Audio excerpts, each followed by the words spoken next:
12. يا دكتورة مريم روحيني. عايزين حضرتك تكلمنا عن اولمبياد باريس واللي حصل. اولمبياد باريس. أولمبياد باريس، بصي يا ستي، أن يتدخل فخامة الرئيس عبد الفتاح السيسي شخصيا ويطلب التحقيق ورفع تقرير عن كل اتحاد على حدة، فأنا بعتبر ده بداية ثورة رياضية حقيقية. وأنا عارف إن الدكتور أشرف صبحي بيبذل جهد كبير جدا وإنه أوشك على الانتهاء من هذه التقارير.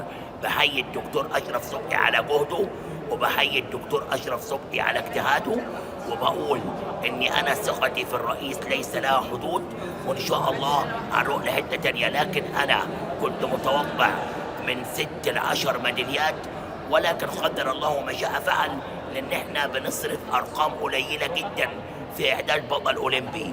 فبعد ما ننتهي من التحقيقات نتمنى إن إحنا نشوف وجوه جديدة في الاتحادات، والدولة تصرف أكتر في إعداد البطل الأولمبي عشان نحقق ميداليات. طب وضع الكرة عموما في مصر ايه رأي حضرتك؟ زي الزفت.